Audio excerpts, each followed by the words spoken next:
तो बिल्कुल आपका स्वागत है हमारे कमोडिटी सेगमेंट में ईटी नाउ स्वदेश में, जहां पे हम अहम कमोडिटी के कॉल्स, अगर एग्री सेगमेंट हुआ या नॉन एग्री सेगमेंट हुआ, दोनों ही सेगमेंट में लाते हैं।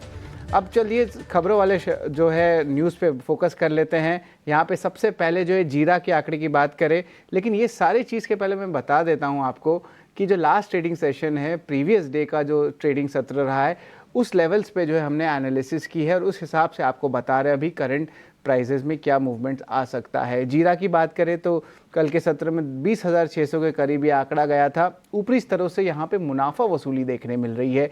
वही धनिया की बात करें तो 8,200 के नीचे आया है और हल्की मांग की जो है सपोर्ट देखने मिल रही है।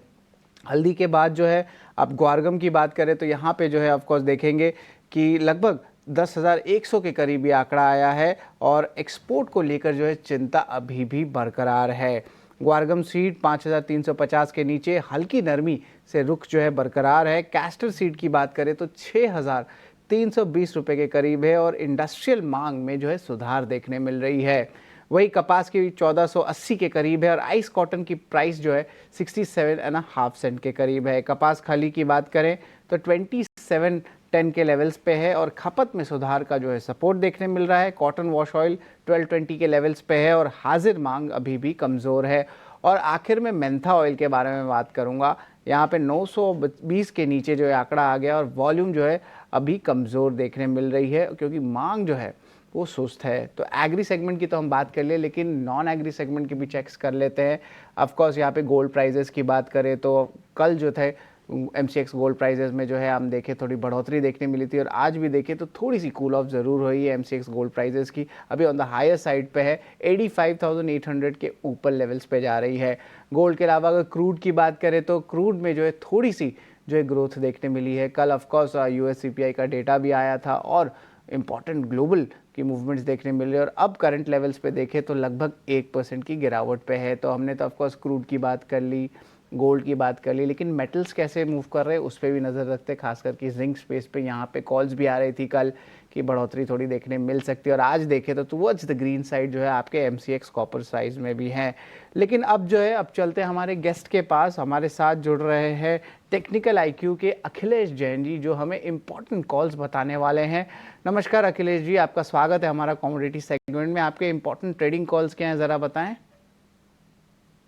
Very good morning. देखिए, प्रीशियस में हम देख पा रहे हैं कि यहाँ पर काफी अनसर्टेनिटीज है टैरिफ के कारण और यहाँ पर हम नए नए लाइफ टाइम हाइज देखने को मिल रहे हैं।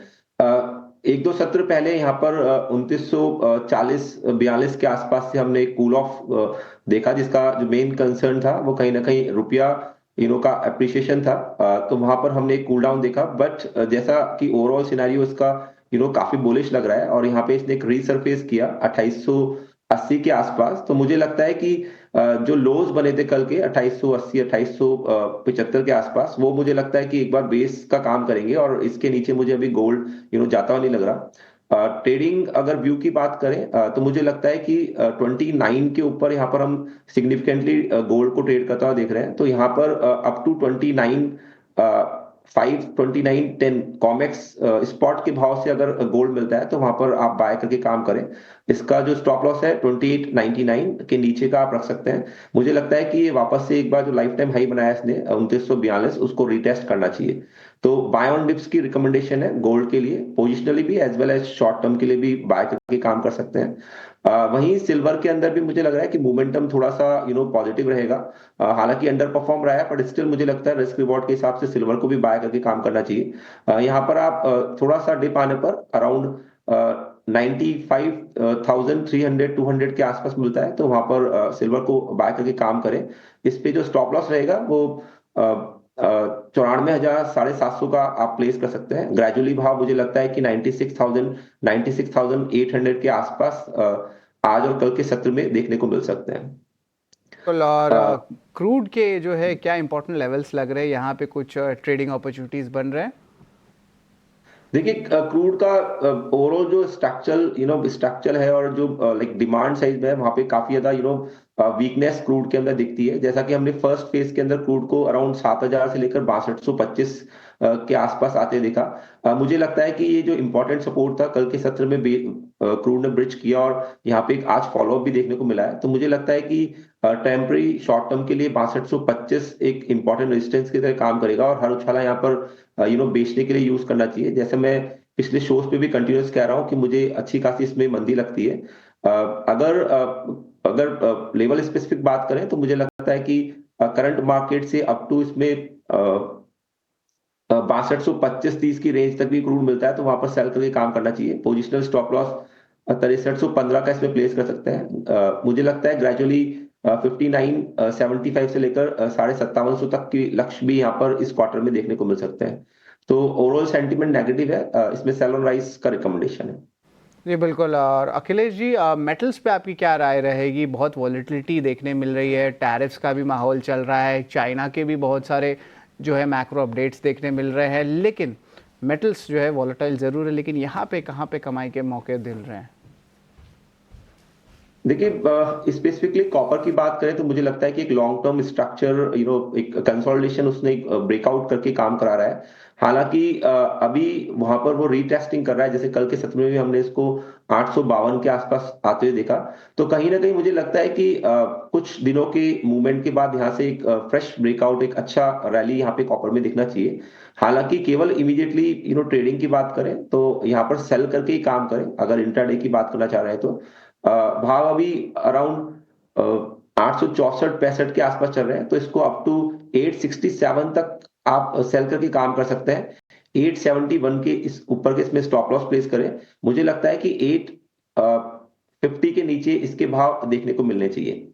वहीं पे मैं एक डिस्क्लेमर देना चाहूंगा कि अगर भाव 850 845 के रेंज में आते हैं तो पोजिशनल ट्रेडर इसको यहाँ पे बाय कर सकता है। आने वाले सत्रों में मुझे लगता है कि कॉपर के अंदर अप्रोक्सीमेट 100 पॉइंट्स का अपसाइड मूव देखने को मिल सकता है। जी। और मसाले की राय जो है इसमें भी ज़रा जल्दी से 30 सेकंड में आप बता दें कि अगर मसालों में अगर कुछ पिक करना हो तो क्या रहेगी आपकी राय? टीएमसी को आप पिक कर सकते हैं, अप टू 10,600 तक मिलता है तो सॉरी 12,600 तक मिलता है तो 12,300 का स्टॉप लॉस प्लेस करें। ग्रेजुअली 14,000 तक के लक्ष्य यहाँ पे देखने को मिल सकते हैं। वहीं जीरा में 19,600-700 की रेंज में मिलता है तो वहां पे बाय कर सकते हैं। 19,200 का स्टॉप लॉस प्लेस करें 21,000 तक के लक्ष्य के लिए। धनिया भी आप बाय ऑन डिप्स रख सकते हैं, 8,000 के इसमें स्टॉप लॉस प्लेस करें। अगर क्लोज करता है बाजार 8200 के ऊपर तो मुझे लगता है जल्दी यहाँ पे 9,000 के ऊपर भाव देखने को मिलेंगे।